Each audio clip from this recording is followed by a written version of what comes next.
My fiancé gave our wedding venue to his side chick. After 7 years together, Ryan and I were finally getting married. I was excitedly finalizing our wedding details when I discovered someone had taken our venue. When I vented to Ryan about losing our carefully chosen location, he cut me off coldly. God, do you ever stop complaining? It's just a venue. Book another one. I stared at him, shocked by his sudden hostility. He stopped answering my calls. Every text got the same response, busy. 10 days before our wedding, I went to his office. Through the door, I heard his voice, "Don't worry, Sophia. All the guests will be at this venue. She'll just be a bride with no wedding." I didn't change the address on the invitations. I froze in the hallway. It wasn't just the venue that was double booked, it was the groom. Chapter 1. I stumbled home in a daze, bumping into people on the sidewalk. "Watch where you're going, psycho. What are you, blind? Get your eyes checked." Their words hit deeper than they knew. I laughed bitterly. Yeah, I've been blind. The rain started suddenly, soaking through my clothes. I didn't care. The cold water mixed with something warmer on my face. By midnight, I was burning with fever. My phone rang through the haze. "Babe, can you bring me some aspirin to the Yellowbird Club? These guys got me completely wasted." I automatically reached for the medicine cabinet before catching myself. "Sorry, I have a fever. Can't make it." There was surprise in his silence, then laughter in the background. "Looks like you lost the bet, Ryan. Guess. You're buying your own aspirin." A familiar giggle. "Sophia." I hung up. Ryan came home at 3 a.m., reeking of alcohol. He yanked me upright. "What the hell is wrong with you? I'm getting destroyed at a bachelor party and you can't even bring me aspirin? Do I even matter to you anymore?" The alcohol fumes made my head spin. I said I have a fever. He finally looked at me properly. My flushed face must have convinced him. After a moment of silence, he muttered, "Sorry. I'll sleep in the guest room." I laughed coldly and fell back onto the bed. Sleep was impossible now. I could hear voices from the guest room. Laughter. Too loud. I didn't sleep at all. In the morning, Ryan emerged looking refreshed, Sophia trailing behind him. His smile froze when he saw me. He quickly stepped away from her. "Morning. The party ran late and Sophia forgot her keys, so she crashed here." I nodded and headed for the door. Ryan grabbed my wrist. "Where are you going? Aren't we supposed to look at wedding dresses today?" I turned back with a smile. "Why don't you two go? I have work." He actually looked relieved. "That's fine. Sophia has great taste. She'll make sure we're happy." I agreed pleasantly. Then I called his family to inform them about the venue change, and called mine to cancel the wedding entirely. I turned off my phone. I didn't want to explain. My next stop was the passport office. I'd received a fellowship to study abroad months ago but had put it on hold. Newlyweds shouldn't be apart. Now there was no wedding to worry about. As I left, I saw Ryan and Sophia exiting the courthouse, both glowing with happiness. Our eyes met. Everyone froze. "What are you doing here?" I asked first. Ryan's gaze darted away. Chapter 2. Sophia linked her arm through his possessively. She smirked. "Ryan's just helping me with some paperwork." I looked at them coolly. "Congratulations." Ryan tried to follow me. "Claire, wait." I didn't stop. That evening, Ryan brought Sophia home again. I looked at them calmly. "Should I give you two the master bedroom? The guest room must be cramped." My words hit a nerve. Ryan's face darkened. "Claire. Do you have to be such a bitch? When did you become like this? You're acting like a jealous shrew." I found it amusing. I hadn't said anything accusatory, yet he was already defensive. I pointed to my head with a smile. "I'm wearing so many hats these days, I can't keep track." He looked uncomfortable for a second. Then slapped me. "Know your place. This is MY apartment. You live here because I let you. Keep running your mouth and you can get out." He shoved me toward the door before I could grab my phone or wallet. "Ryan. At least give me my phone." The door never opened again. October in Chicago was already cold. I wrapped my arms around myself, shivering. This was my neighborhood, but I had nowhere to go. No money, no phone, nowhere to sleep. I walked to my office. By the time I arrived, I was exhausted. I collapsed at my desk and slept. The next morning, coworkers helped me get a new phone. I called Ryan immediately. Sophia answered. "Hello? Ryan, it's an unknown number." Ryan's voice in the background, "Just hang up." But she didn't. "Ryan, shouldn't you apologize to Claire? She's a woman, she has pride." The fake innocence in her voice made me laugh. Ryan's response stunned me. "Why should I care? She has nowhere else to go in this city. She doesn't even have her phone. She'll come crawling back soon enough." They hung up. I stared at the dead phone, numb. So he knew exactly what he'd done. My heart, which I thought couldn't hurt anymore, ached fresh. I dialed again. "Why are you calling again? Didn't you hear him?" Sophia snapped. Pathetic. Clinging to Ryan like a parasite. "Don't you have any self-respect?" I ignored her insults. "Let's meet. I have something for you." She sounded suspicious but agreed. Southside Cafe. Chapter 3. Sophia never showed. Instead, Ryan burst in. Claire. Are you harassing Sophia again? I told you there's nothing between us. Why do you keep bothering her? Another slap across my face. I touched my burning cheek and looked at this stranger wearing my fiancé's face. Hitting first, asking questions later as that how the mighty Blackwood family operates. His face went pale. He couldn't respond. Since Sophia hadn't come, I had no reason to stay. If I really wanted to cause trouble, would I call your phone? Would I guess she'd answer? Don't be ridiculous. I stepped closer. He actually backed away. Pathetic. I turned and left. Ryan didn't contact me again, but the wedding was approaching. The day before. He graciously sent me a necklace. No box, no wrapping. Just a tarnished chain. You always loved this necklace. I got it back for you. I laughed out loud. I looked him in the eye. If you think I'd be grateful for a second-hand necklace that was mine to begin with, that Sophia stole, you're delusional. His face reddened. Why are you being so difficult? You have your favorite necklace back. You have me. What more do you want? Tomorrow we'll be married. I smiled coldly. I see.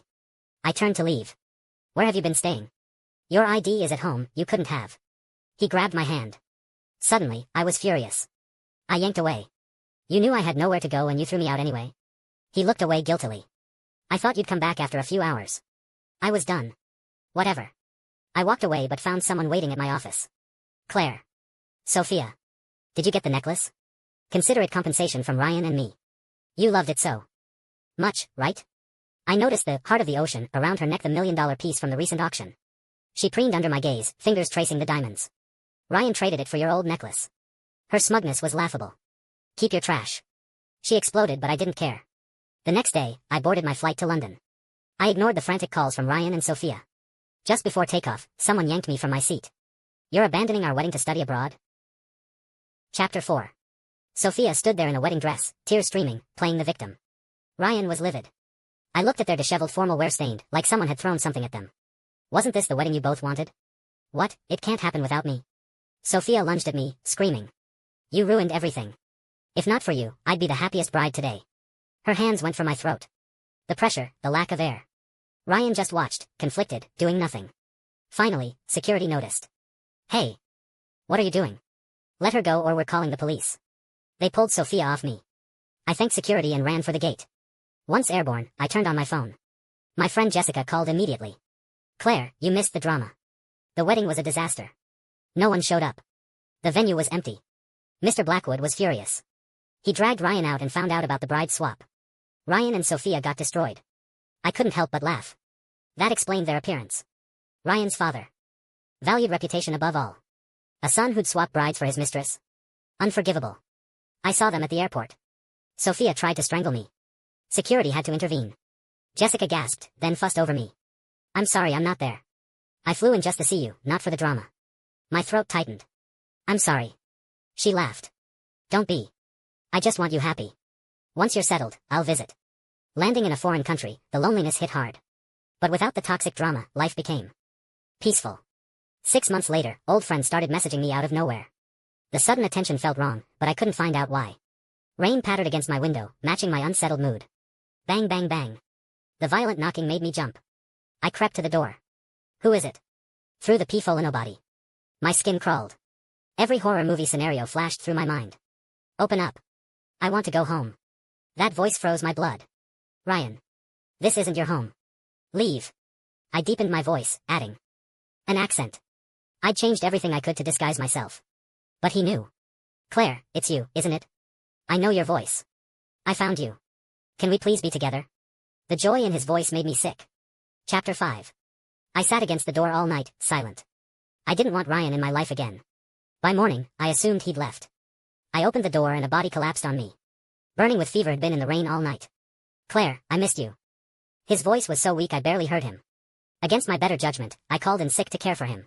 When he woke at noon, he was disoriented. Water. He nearly fell trying to stand. I handed him scalding hot water. His yelps of pain brought me dark satisfaction. Why are you staring? Drink up and get out. You're not welcome here. He fell silent, then smiled sadly. When he tried to stand, he swayed dangerously. I didn't help. He hit the floor. I said coldly, fine. You can stay. 10,000 a day. Pay up or shut up. His eyes lit up. He immediately transferred $1 million. For the first 100 days. I gritted my teeth. Fine. Suddenly his weakness vanished. He stood easily. Miraculous recovery? He sat back down sheepishly. Just happy. I packed a bag to leave. Where are you going? He grabbed my wrist, panicked. You wanted to stay here. I'll find a hotel. This place has one bed. We're not sharing. He looked stricken. No, I can't let you leave your own place. I'll go to a hotel. I started to return the money but he stopped me. Keep it. Consider it. He didn't finish, looking defeated. He left that evening for a hotel, watching me with such longing I had to look away. For the next month, he shadowed me everywhere. No matter how harshly I rejected him, he returned the next day. After a month, I found 999 roses on my desk. The whole lab stared as Ryan appeared with a ring, dropping to one knee. I slapped him before he could speak. Chapter 6. Ryan looked stunned. Claire. I grabbed the roses and threw them at him. Rolling up my sleeve revealed angry red welts. Want to know why? Look at this. I was allergic to pollen but loved roses. I'd always kept silk ones at home. Ryan looked devastated. I'm sorry, I thought you liked roses. His attempts to make up for lost attention missed crucial details. Stay away from me. And don't forget you're married. I saw you at the courthouse with Sophia. Failed to humiliate me then, trying again now. Ryan hung his head, lost in his own world. I didn't care. Those who betray love don't deserve it. My lab mates helped dispose of the roses. Ryan slunk away. That evening, he returned with silk roses. Claire, please forgive me. I just wanted. I laughed. To get back together. His eyes brightened hopefully. Want me to be your mistress? He shook his head frantically. No. Sophia and I are done. I filed for divorce. The word seemed to pain him. I studied him. Want to reconcile? Fine. Court me. If you can handle what I put you through, we'll talk. He practically glowed. Yes. I'll do anything. His naive joy made me smirk. He wouldn't last. Next morning, Ryan waited outside with breakfast. I took it, ate a few bites, then tossed the rest. This is gross. I want bagels and coffee, not this. He didn't argue. I'll get them. Wait. Peter's taking me to meet Professor Anderson today. Get him breakfast. 2. Ryan's hands shook but he didn't explode like I expected. He left to buy breakfast. I met Peter without waiting. When Ryan arrived, we'd already eaten. Chapter 7. Ryan stood there, breakfast trembling in his hands. I frowned. So slow. We already ate. He forced a smile. That's okay. He sat and unpacked the food, but his shaking hands dropped a bagel. He picked it up silently and ate it, dirt and all. Claire, is this how you normally eat? Peter looked disgusted. I smiled at Ryan. No, he just believes in not wasting food. Admirable trait. I saw tears mix with the bagel. But I didn't stop. Ryan followed me everywhere like a lost puppy. I gave him European cheek kisses with colleagues. Got cozy with Jessica at bars. Jessica was gorgeous in that androgynous way. She hugged me tight the moment we met. Claire, you've lost weight. Her hands wandered to my hips, squeezing. God, you're perfect. This waist, these curves. I'm sleeping in your bed tonight. Her hands weren't still. Ryan finally snapped. Get your hands off her. He pulled Jessica away, fist raised. Jessica easily pinned him instead. I was furious. Ryan. Are you insane? You're acting like a jealous housewife. He froze, then reddened. Sorry. I shouldn't have interfered. Can I wait outside your door? Jessica and I stared. He was serious. Jessica answered before I could refuse. Sure, if you don't mind. She swept me into her arms, heading for the hotel. I watched Ryan over her shouldered eyes, clenched fists, following. Desperately. I felt only satisfaction. Too little, too late. That night Jessica and I laughed and talked while Ryan waited outside. Next morning, he had dark circles but still waited with breakfast. Made it myself. Where's mine? Jessica smirked. Ryan glared but answered coldly, American breakfast for you. Claire gets Chinese. Don't take hers. Jessica laughed and ate from my plate anyway, finishing my leftovers. Chapter 8. Jess. That was Claire's. Ryan's face twisted as he tried to separate our food. I smiled. We always share everything. Food, drinks, even cups. What's the problem? Ryan trembled, then fled. I exhaled in relief. Jessica watched him go. If he actually endures all this, would you really take him back? He's scum. Even if he wants to change, he doesn't know how. I shook my head, something dark flashing in my eyes. You think he can handle this? That spoiled rich boy can't take what he dished out. Even. I have limits. Jessica hugged me wordlessly. Noise outside made us look. Ryan had collapsed in the hallway, looking at me with puppy eyes. Get up yourself. You don't need my help. He glanced at Jessica resentfully before standing. He held out a thick folder. I know you've been looking for this research. Couldn't find it anywhere. I had it delivered.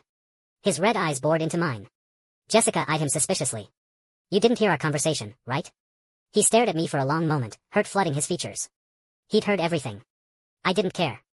I took the papers, thanked him, and brought them both inside. Jessica got an urgent call. Her face changed. She rushed out. Jess, where are you going? She stammered without explaining. My instincts screamed danger. I tried to follow but she refused. Stay here. I'll be right back. Just something personal. She left without explaining. Something was wrong. I rushed after her but Ryan blocked me, checking his phone. Claire, don't. She has her own life. You can't expect her to revolve around you. Are you insane? This is London. It's her first time abroad. What personal business? What if something happens? We tell each other everything. She wouldn't hide things from me. Ryan's face changed too. Wait here. I'll find her. He locked me inside before I could follow. Bastard. My anxiety spiked. When my phone finally rang from an unknown number, I answered immediately. Chapter 9. Sophia, have you lost your mind? Her manic voice made my blood run cold. I'm not crazy. Just making a trade. I'll give your friend back if you give me Ryan. I laughed bitterly. I didn't steal your Ryan. If you want him, go get him yourself. Sophia exploded. You think I haven't tried? I can't find him. You're so smug, thinking you've won. Dream on. I cursed and demanded the location. Once I had it, I started breaking down the door. Then I noticed the window. I tied bedsheets together and climbed down. I didn't quite make it, falling the last few feet. Not too badly hurt, I limped to the location. Ryan was already there. Claire. How did you? He paled, trying to lead me away. Get off. I need to save Jessica. Your psycho ex might actually hurt her. Ryan, if anything happens to Jessica, I'll never forgive you. That stunned him into backing off. I'll take you. She messaged me. I relaxed slightly, following him. He suddenly swept me into his arms. What are you doing? Put me down. He said seriously, this is faster. You need a hospital after this. I stopped arguing. He was right. Seeing Ryan carry me, Sophia completely lost it. Ryan. How can you carry her? She's a whore. A homewrecker. She should burn in hell. She slashed Jessica's face with a knife. I scrambled down from Ryan's arms. What do you want, Sophia? She laughed maniacally. Ryan, aren't they sweet together? Jessica rushed into danger for Claire's photos. Claire jumped out a window to save her. Such a touching love story. Why are you interfering? We're the ones who belong together. Ryan looked at her with disgust. After what you've done, you think we could be together? I haven't pressed charges. That's generous enough. Sophia snapped. If I can't have you, neither can she. Chapter 10. I sensed danger a second before Sophia lunged at me with the knife. Someone pulled me into their arms. A grunt of pain, then Sophia fleeing in panic. It wasn't me. I didn't mean to hurt you. I just wanted Claire to pay. She ran. I looked at Ryan. Blood soaked through his back. My hands shook. Ryan, hold on. I'll get you to the hospital. With Jessica's help, we got him to the ER. 8 hours felt like a lifetime. Finally, surgery successful. Still critical. We'll monitor overnight. I exhaled but couldn't relax. I stayed with him. When he smiled at me, Jessica asked me to step out. I don't know what they discussed. When I returned, the atmosphere had shifted. Neither would tell me what was said. Eventually Ryan spoke, Claire, when I'm healed, I'll go back. I won't bother you anymore. I was shocked. Jessica grinned, hand on my shoulder. Isn't this what you wanted? I nodded slowly. Yes, but, why now? Jessica winked. Secret. Ryan smiled sadly, gazing at me with such longing it was almost tangible. I tried to ignore it. When he was discharged, he kept his word. Can I hug you goodbye? I stepped forward and hugged him. Be happy, he whispered. Then he was gone. Jessica looked at me questioningly. We'll both be happy, Jess. She finally smiled. Yes, we will. 3 years later, I returned home. I saw Ryan at the airport, watching from a distance but not approaching. I was relieved. No more drama. I looked into what happened to Sophia. After fleeing to the States, she lived as a fugitive until caught. Pleading insanity, she was institutionalized. Ryan had people watching her, preventing any future harm. He texted me, your life will be better now. No one will bother you again. I smiled. Moving forward into my bright future. As for the past and its people like parallel lines, we'd never intersect again.